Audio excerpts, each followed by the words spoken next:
اتنے سالوں کے بعد آپ کو دیکھا ہے، ابھی بھی آپ پہاڑوں کی طرح مضبوط لگتے ہیں سردار۔ پھر وہ دونوں گلے ملتے ہیں۔ پھر حیمہ خاتون کہتی ہے گندگدو یہ تمہارا بھتیجا عثمان ہے۔ عثمان کہتا ہے خوش آمدید چاچو۔ گندگدو بھی اسے خوش آمدید کہتا ہے اور وہ گلے ملتے ہیں۔ پھر گندگدو پوچھتا ہے سلجان کہاں ہے والدہ؟ حیمہ خاتون کہتی ہے سلجان سلیمان کی قبر پر گئی ہے بیٹا۔ یہ سن کر گندگدو کچھ غمگین ہو جاتا ہے۔ اس کے بعد عمر قبیلے کا منظر سامنے آتا ہے۔ مرکزی خیمے کے باہر قبیلے کے لوگ جمع تھے، اندر جرگہ جاری تھا۔ ارطغرل غازی کہتے ہیں ان سپاہیوں نے ڈاکوؤں کے بھیس میں ہم پر حملہ کیا تھا، باقیوں نے جان دے کر غداری کی قیمت چکا دی ہے۔ میں انہیں یہاں اس لیے لایا ہوں تاکہ یہ عمر قبیلے کے لوگوں کے سامنے اپنی غداری کا اعتراف کر سکے اور ہم انہیں یہاں سزا دے کر سب کے لیے انہیں عبرت کا نشان بنا سکے۔ ایک آدمی کہتا ہے بے بولت صاحب کے بارے میں کیا خیال ہے؟ انہیں بھی یہاں ہونا چاہیے ورنہ ہم قبول نہیں کریں گے۔ ارطغرل غازی کہتے ہیں اس غداری کا استاد وہی تھا۔ یہ سن کر سب چونک جاتے ہیں۔ پھر البلگہ خاتون کہتی ہے ارطغرل صاحب صحیح کہہ رہے ہیں، بے بولت نے مجھے اور ارطغرل صاحب کو مارنے کی کوشش کی تھی۔ وہ آدمی کہتا ہے بے بولت صاحب اپنی ہی بہن کی جان کیوں لیں گے؟ لازمی کوئی غلطی ہوئی ہوگی۔ ارطغرل غازی کہتے ہیں کوئی غلطی نہیں ہوئی، بے بولت نے وہ چہرہ واضح کر دیا ہے جو وہ آپ سب سے بھی چھپا رہا تھا، وہ الباستی ہے۔ یہ سن کر سب حیران و پریشان ہو جاتے ہیں۔ اسی دوران کائی قبیلے کے سپاہی دریا میں بے بولت کی لاش کو تلاش کر رہے تھے۔ پھر دمرل کہتا ہے ابھی تک لاش اوپر آ جانی چاہیے تھی، وہ کہاں رہ گئی ہے؟ پھر دمرل کہتا ہے آگے یہ دریا مزید تقسیم ہوتا ہے، کچھ سپاہی اس طرف چلے جاؤ اور باقی ادھر ہی تلاش جاری رکھو۔ اس کے بعد وہ دوبارہ حرکت میں آ جاتے ہیں۔ دوسری جانب عمر قبیلے میں ایک آدمی پوچھتا ہے ان الزاموں کا آپ کے پاس کیا ثبوت ہے ارطغرل صاحب؟ ارطغرل غازی کہتے ہیں یہ 3 سپاہی اور البلگہ خاتون میرے گواہ ہیں۔ پھر سرما کہتی ہے باجی آپ کہو کہ یہ سب غلط فہمی ہے اور یہ سچ نہیں ہے، ہمارا بھائی الباستی نہیں ہو سکتا۔ البلگہ خاتون کہتی ہے کوئی غلط فہمی نہیں ہے، بے بولت ہی الباستی ہے۔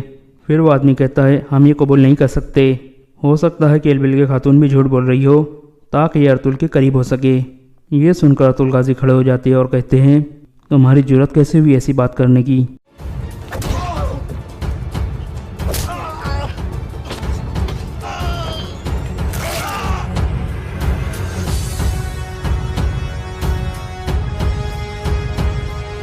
پھر ارطغرل غازی کہتے ہیں تم گواہوں پر یقین کرو گے اور فیصلہ قبول کرو گے، اگر تمہارے کان یہ قبول نہ کرے اور تمہاری زبان ایسی ہی چلتی رہی تو میں دونوں کو کاٹ دوں گا۔ یہ کہہ کر وہ اسے ایک اور تھپڑ مارتے ہیں اور پھر کہتے ہیں اب میری نظروں سے دفع ہو جاؤ۔ یہ سن کر وہ جرگے کا سردار باہر نکل جاتا ہے۔ پھر ارطغرل غازی کہتے ہیں بے بولت اپنے انجام کو پہنچ گیا ہے جس کا وہ حقدار تھا، جو کوئی یہ قبول نہیں کرے گا اس کا انجام بھی ویسا ہی ہوگا۔ پھر ارطغرل غازی کہتے ہیں آئیں بیٹھے البلگہ خاتون۔ یہ سن کر البلگہ خاتون آگے آ جاتی ہے اور پھر سردار والی جگہ پر بیٹھ جاتی ہے۔ پھر ارطغرل غازی کہتے ہیں اب سے عمر قبیلے کی سردار البلگہ خاتون ہیں، حاکم اعلیٰ کے طور پر میں البلگہ خاتون کو اس قبیلے کا سردار بناتا ہوں، آپ سب یہ جان لے۔ سرما پوچھتی ہے میرے بھائی کی لاش کہاں ہے ارطغرل صاحب؟ ارطغرل غازی کہتے ہیں اس نے ایک پہاڑی سے ندی میں چھلانگ لگا دی تھی، اگر وہ جنگلی جانوروں کا شکار نہ بنا تو میرے سپاہی اسے ڈھونڈ کر یہاں لے آئیں گے۔ پھر جرگے کا ایک سردار کہتا ہے یہ ہمارے لیے بہت شرم کی بات ہے ارطغرل صاحب، آپ کو حق ہے کہ ہمیں ان زمینوں سے نکال دیں۔ ارطغرل غازی کہتے ہیں آپ کے سردار کی سزا میں آپ لوگوں کو نہیں دینا چاہتا، میں صرف یہ چاہتا ہوں کہ آپ البلگہ خاتون کی مکمل اطاعت کریں۔ پھر ارطغرل غازی ترگت کو کہتے ہیں ان تینوں سپاہیوں کو باہر لے جا کر ان کو سزائے موت دے دو۔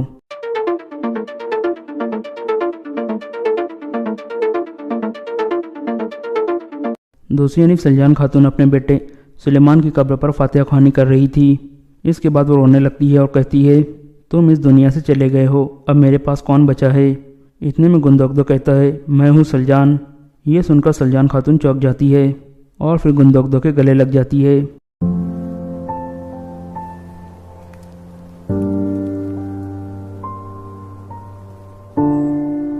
پھر گندگدو کہتا ہے تم نے ایک ماں کے طور پر اپنی ذمہ داری اچھی طرح سے نبھائی ہے، اب اپنے آنسو صاف کر لو، اللہ کے حکم کے آگے ہم کچھ بھی نہیں کر سکتے۔ سلجان خاتون کہتی ہے میں اس کی حفاظت نہیں کر سکی گندگدو، ہم نے اپنا بیٹا کھو دیا۔ گندگدو کہتا ہے ایک سپاہی کی قسمت میں سعادت ہوتی ہے، اب ہم سلیمان سے جنت میں ملیں گے، اپنی مایوسی کو ختم کر دو۔ اس کے بعد گندگدو اپنے بیٹے کی قبر کی طرف بڑھتا ہے۔